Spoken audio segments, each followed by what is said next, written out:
स्वप्रतिबिंब विभ्रमा। उदाहरण कहते हैं सुखदेव जी, यथा अर्भकः माने बच्चा, यथा अर्भक बच्चा जो है स्वप्रतिबिंबे नैव बिभ्रति। स्वप्रतिबिंब माने अपने रूप से, अपने प्रतिबिंब से, अपनी छाया से, बिभ्रति माने क्रीडति, खेलता है। जैसे शीशा लिया छोटा सा बच्चा और दर्पण वो जब देखा तो उसको अपना रूप दिखाई दिया, तो उसको देख करके बच्चा क्या समझ रहा है, कोई सामने दत्त करता है उंगली तो उधर से उंगली दिखती है। अगर बच्चा दांत दिखाए तो शीशे से भी दांत दिखता है। तो अपने रूप से तरह तरह का खेल खेलता है। तो जैसे बच्चा अपने रूप से दर्पण में खेल खेलता है, तेन प्रकारेणैव रमेशः माने कृष्ण, रमेश कृष्ण, तेन प्रकारेणैव रमेशः अपि ब्रज सुंदरी भी सह रेमे। रेमे माने क्रिया किया। वो ब्रज सुंदरी कौन है? भगवान की प्रतिबिंब है, उनका स्वरूप है। वो अपने स्वरूप से विविध प्रकार के रास कर रहे हैं। क्यों कर रहे हैं? अनुग्रहाय भूतानां मानुषम देहमाश्रिता। भूतानां माने प्राणी मात्र के कल्याण के लिए भगवान की दिव्य रास लीला हुई है। केवल इसको सुनो, रास पंचाध्याय की कथा बढ़िया से श्लोक के माध्यम से हो कान में पड़े तो लिखा है, जा सुत्वा जीव तत्परो भवे। जा माने जिसको सुन करके श्रवण मात्र से ही जीव परागति को प्राप्त कर लेता है, अपने लक्ष्य को प्राप्त करता है। सुनने मात्र से वो रास का तत्व, चूंकि जीव भाव नहीं है, वासना स्पर्श से रहित है, वो ब्रह्म तत्व श्रवण रंध्रों से होकर के हृदय में जाता है। प्रविष्ट चित्तम अभिधनोत शेषम। अशेषम माने अघम पापम। जीव के हृदय में जब वो भगवत तत्व रास माने तत्व साधारण नहीं, और कहानी के माध्यम से तो लोग सुने हो, जैसे लोग कहते हैं हे भगवान, हे राधे चढ़ लीजिए मोरे कांधे आए, ऐसी ऐसी कथा रसिक बना के सुनाते हैं, लेकिन उसका जो आध्यात्मिक रहस्य है कुछ विशेष और है। तो भगवान अपने स्वरूप से नहीं, उस उच्च कोटि के जीव से, अर्थात जब ब्रह्म भाव को प्राप्त हो गए, जो गोप कुमारियां भगवान को पाने के लिए तप तपस्या किया था, साधन किया था, निर्विकार हो गई, निष्कपट हो गई, भगवत रूप हो गई, तो भगवान उस अपने श्री विग्रह में मिलाकर के अपने प्रतिबिंब से उनसे खेल खेला। भागवत में लिखा है,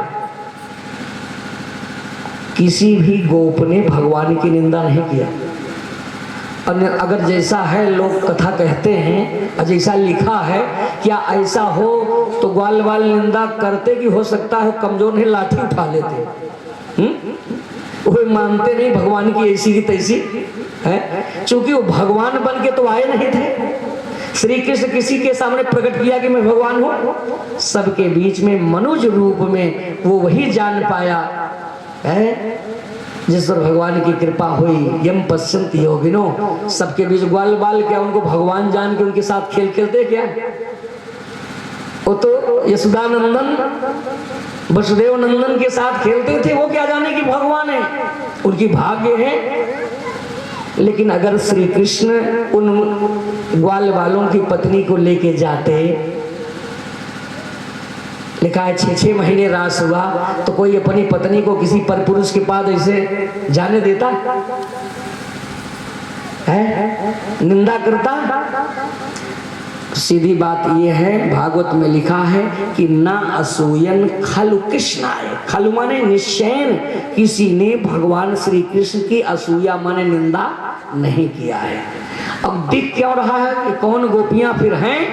कहा ये वो मायावी जो हमारी आंखें हैं, पर्दा पड़ा है, जैसा नहीं है वैसा दिखाई दे रहा है। मोहितास तस्य माया, तस्य ईश्वर से माया के कारण जीव मोहित, जो मोही माया से मोहित जीव को ऐसा भ्रम दिखाई दे रहा है, जो नहीं है वही दिखाई दे रहा है। जैसे आप जेठ की दोपहरी में कभी जाते हो, जून के महीने में 12 बजे दिन में सड़क पे जाते हो, तो यद्यपि वो जो चमचम चमचम करता है क्या है? तेज है, माने जो अधिक गर्मी होती है उसे तेज बोलते हैं। तेज में ऐसे झिलमिलाहट होती है, लेकिन आगे लगता है कि 200-300 मीटर पे सड़क पे कुछ पानी है, और जब आगे जाओ तो फिर लगता है कि अब आगे है। क्या सत्य है पानी? वो भ्रम होता है।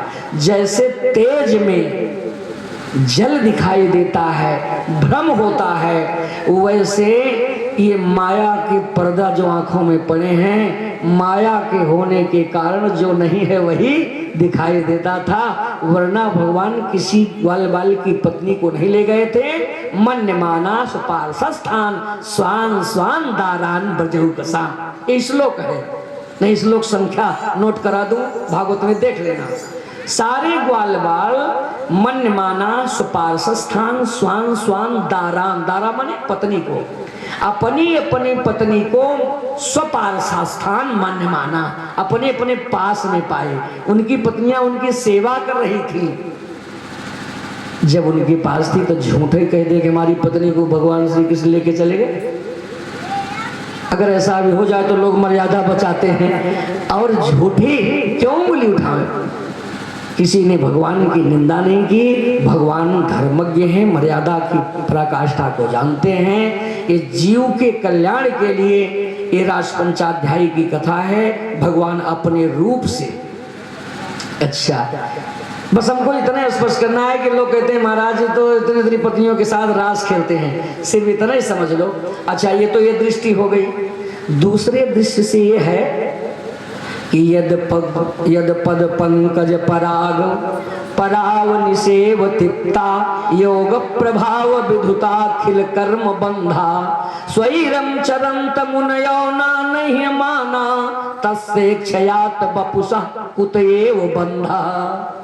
एक प्रश्न है, अगर भगवान की ऐसी लीला पर लोग शंका करते हैं अरे श्री कृष्ण ऐसे हैं जिनको जीवे जलाना है चला दें, तो सीधी बात तो यह है यद पाद पंकज पराग निसेव तिक्ता योग प्रभाव विदिता खिल कर्म बंधा।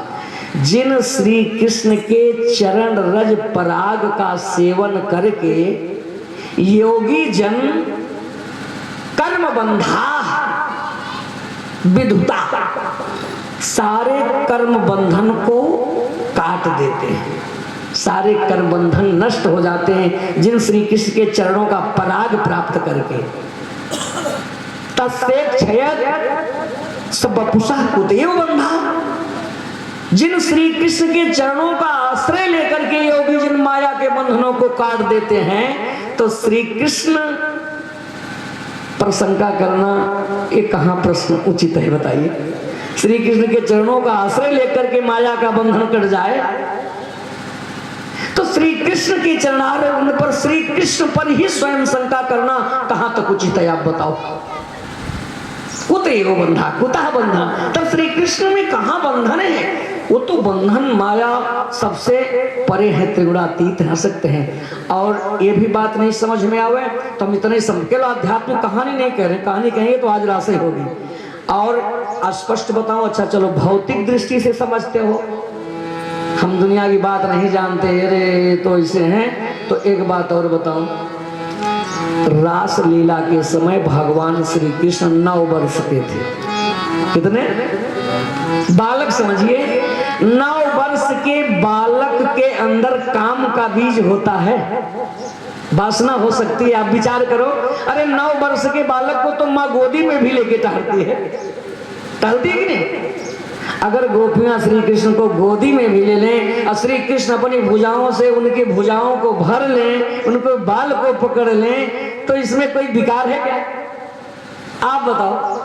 अगर भौतिक भी दृष्टि से तुम्हारे विचार बनते हैं तो श्री कृष्ण रासलीला के समय 9 वर्ष के थे, गोवर्धन लीला के समय 7 वर्ष के थे, चीरहरण लीला के समय 6 वर्ष के थे, वृंदावन की लीला के समय में 5 वर्ष के थे, माखन चोरी की लीला के समय भगवान श्री कृष्ण 3 वर्ष के थे, और मथुरा गमन की यात्रा में के समय भगवान 11 वर्ष के थे।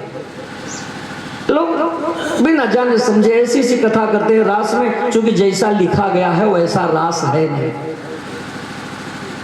लौकिक शब्दावलियों का प्रयोग किया गया है, किंतु भागवत अलौकिक है, दिव्य है, रहस्यमय है, परमहंसों की संहिता है। ये तो सदगुरु की कृपा से, भगवत कृपा से कुछ कहा जा सुना जा सकता है, स्वसाध्य नहीं है। ये कृपा साध्य विषय है, भगवत कृपा साध्य विषय है। और भगवान की कृपा है जो आप लोग यहाँ आकर के इस भगवत तत्व को श्रवण कर रहे हो। सुनने मात्र से ही इसका फल, वरना इस रहस्य को जानना बहुत मुश्किल है, बहुत मुश्किल है। गुह्यम दुर्बोध्यम विशुद्धम, बड़ा गुह्य है, विशुद्ध है, दुर्बोध्य है। और रास में भगवान गोपियों की भक्ति पर ऋणिया बन गए, और इस रास लीला में भगवान ने कामदेव के पराभव को चोरी किया। अब आज मथुरा गमन की थोड़ी सी यात्रा सुनने, फिर विवाह की ओर चलेंगे। भगवान 11 साल 6 महीने के थे तो मथुरा की यात्रा प्रारंभ हुई। जितने भी दैत्य कंस के द्वारा आए गोकुल में, जे जे गए बहुरी नहीं आए, सब मारे गए। कंस कहने लगा, विचार कर रहा था कि अब हम यही मल्लशाला का आयोजन करूं, धनुष यज्ञ करूंगा और यहीं श्री कृष्ण को बुला के मारूंगा। लेकिन बुलाने कौन जाए, अब यहीं बुलाऊंगा। ये बेटा है, इनका चारों जने के पीछे सीधे कहते पीछे जाए, नहीं तो श्री गणेशाय नमः। इनका चारों पीछे पीछे, ए बेटा तू पीछे जाओ, जाके पीछे बैठ जा बेटा, हाथ जोड़ के सुनो कथा, पीछे बोलो भागवत भगवान की जय हो। केसी अरिष्टासुर निहते सती, अरिष्टासुर को मारा गया। तो एक केसी नाम का दैत्य था, वो केसी कहने लगा कि एक चांस हमें दे दीजिए, तभी उसके बाद चाहे जो कीजिए, एक चांस है। शार्ट फॉर्म है, वो कृष्णचंद्र है, केसी है। अंग्रेजी में ये भी तो कृष्णचंद्र ही होगा, केसी, केसी नाम का थे। एक चांस हमको दीजिए, हम गिरा देंगे। कर्ज कहना था, जाओ बस एक चांस कह रहा, अब दोबारा चांस मिलने वाला नहीं, अंतिम चांस है। लेकिन केसी भी भगवान को मारने गया, वो भी गोविंदाय नमो नमो हुआ।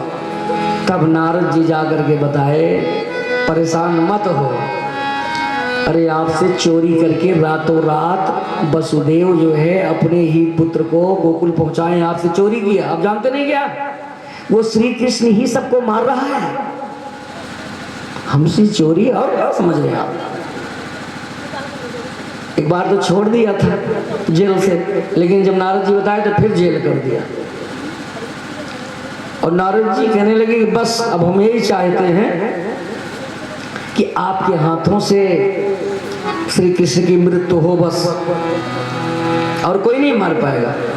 नारद जी कहे कि बस आपके हाथों से श्री कृष्ण की मृत्यु हो, और हम यही समाचार सुनना चाहते हैं कि परसों के दिन शुभ समाचार सुने कि कृष्ण मारा गया। कंस कहने लगा, अच्छा जाओ नारद जी, मैं पक्का वादा करता हूं कि परसों के दिन समाचार सुनोगे कि कृष्ण मारा गया। नारद जी बोले 50% काम हुआ है, अभी 50 बाकी है। आए गोकुल, भगवान श्री कृष्ण से मिले। आइए नारद जी, कैसे आए? अरे कैसे आए, आजकल तो साधुओं की फिक्र आप छोड़ दिए है ना। जितनी फिक्र गोपियों के साथ नाचने में है, वैसे साधुओं के लिए फिक्र नहीं है। गोपियों के साथ माखन मिश्री खाओ, नाचो, गोपियां जैसे नचावें, गोपी भी अस्तोभिता नित्य, गोपियों के नचाने पे नाचते हो। नारद जी चाहते क्या हो ये बताओ। नारद जी बोले, हम यही चाहते हैं कि परसों के दिन आपके हाथों से कंस मारा जाए, अब बहुत अत्याचार हो गया, परसों के दिन आपके हाथों से मारा जाए। श्री कृष्ण बोले, नारद जी यही तो कंस से भी कह के आ रहे हो कि परसों कृष्ण का मरण सुन। बोले हाँ, कह तो यही रहा। नारद जी बोले कि देखो प्रभु, आप आप तो अंतर्जामी हैं, जो आप कह रहे हैं यही मैं कह के आया हूं, लेकिन हमारा उद्देश्य दोनों तरह से पूर्ण होगा। कंस भी आपको मारने आवे तो आप जाए तो, कंस तो तरबूज है, आप हैं चाकू है। जैसे चाकू को तरबूज से काटो, तरबूज से चाकू को काटो तो चाकू कटेगा कि तरबूज? चाकू तो नहीं कि तरबूजे कटेगा, और तरबूज को चाकू से काटो तो भी तरबूजे कटेगा। अरे वो दुष्ट भी आपको मारने आएगा तो मरना तो उसी को है। सरकार हमारा दोनों तरफ से कार्य हो जाएगा। अच्छा चलो, भगवान ने भी वादा किया कि परसों के दिन सब समाचार सुनो। अब इधर कंस विचार किया कि किससे बुलवाऊं, तो अक्रूर जी को बुलाए। देखो अभी तक जितने गए क्रूर गए, अब किसी अक्रूर को भेजूंगा जो क्रूर न, अर्थात संत महात्मा ही भगवान को बुला सकता है। अक्रूर से कहा चाचा जी आप जाओ, कृष्ण बलराम को यहाँ बुला के लाओ, मैं दंगल का आयोजन कर रहा हूँ, धनुष यज्ञ कर रहा हूँ, देखने के बहाने बुलवा के लाओ, यहीं पे मारूंगा। चाचा जी तुम ही जाओ। अक्रूर सोचे कि आज पहली बार इसके मुख से हम चाचा सुने हैं, इतने दिन हो गया रहते आज तक चाचा नहीं कहा। वो समझ गए, इसका स्वभाव जानते हैं ना, दुष्ट की जब गाड़ी फंसती है ना तभी चाचा काका कहता है, वरना तो गाड़ी फंसेगी तो दुष्ट तो बहुत हाथ जोड़ता है। इसका मामला फंसा है, लेकिन फिर भी सोचे कुछ भी हो, इसका मामला फंसा है नहीं, इससे मतलब नहीं, मतलब ये है कि हमें कहाँ भेज रहा है, भगवान को बुलाने के लिए। अयम ही परमो लाभा यत उत्तम श्लोक दर्शन। एक लाभ हमको ये मिलेगा कि भगवान का दर्शन होगा। ये कुछ भी करे, ये अपना काम करे, हम अपना काम करें, हम जाके बुलाने जाएं और भगवान श्री कृष्ण का दर्शन करेंगे। और दर्शन कैसे करेंगे? जब वहां जाएंगे तो दच्छामिनूनम सुकपोल नासिकम स्मितावलोकारुण कंजलोचनम। निश्चित ही मुझे भगवान का दर्शन होगा, लेकिन जब तक काका कह के नहीं उठाएंगे तब तक नहीं उठेंगे। काका तो कहबे करेंगे, क्योंकि वसुदेव का मैं चचेरा भाई हूं, पद में तो काका लगता हूं कि नहीं। अब भगवान नाता तो बहुत मानते हैं। रात बीत गई, शाम को बात हुई, सुबह अक्रूर जी को सुंदर रथ दिया। जैसे सूर्योदय हुआ, गर्मी का महीना, अक्रूर जी रथ पे बैठे और जैसे रथ चला, प्रदक्षिणम वै प्रचरन्ति वै मृगाः। रथ के दाहिनी ओर से मृगा का समूह दौड़ के निकल गया। ये शुभ शकुन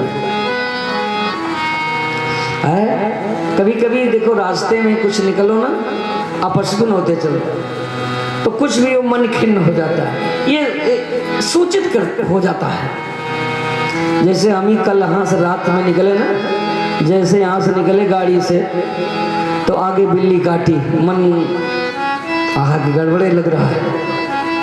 थोड़ी दूर गए तो फिर बिल्ली आगे काट के निकली, अब फल क्या मिला? जैसे महाराज जी गए, 6000 का मोबाइल 1 मिनट में गोविंदाय नमो नमः हो। ये संकेत मिलता है, वो तो होना है। सत्य बात बताओ, ये कभी शुभ, कभी संत मिले रास्ते में, प्रसन्न मन से ब्राह्मण मिले, भरी बाल्टी मिल जाए सौभाग्यवती से, तो शुभ शकुन हो जाते हैं। कभी कभी कुछ गड़बड़ स्थितियां संकेत करती हैं कि ऐसा होना है, वो तो होगा, लेकिन आपको संकेत मिल जाता है। लेकिन कुछ इमरजेंसी है तो जाने, अब कैसे कहेंगे हम नहीं जाएंगे, लौटे तो जाने हैं, लेकिन मन में ऐसा हुआ कि कुछ गड़बड़ हो रहा वाला है। तो अक्रूर जी को ऐसा लगा कि ये तो बिल्कुल शुभ शकुन हो रहा है। यात्रा में आपकी दाहिनी ओर से मृगा दौड़ करके निकल जाए, ये शुभ शकुन है यात्रा का। तो अक्रूर जी की आंखें भर आई, निश्चित मुझे भगवान दर्शन देंगे, क्योंकि शुभ शकुन हो रहा है। लेकिन द्वार पे जाऊंगा, लेट जाऊंगा, काका कह के उठाएंगे, तब देखेंगे भगवान का मुखड़ा। तो सबसे पहले क्या देखेंगे? दक्षामिनूनम सुकपोल, ये कपोल है। पूरांग नहीं, पहले भगवान के कपोल को देखें, कितना सुंदर भगवान का कपोल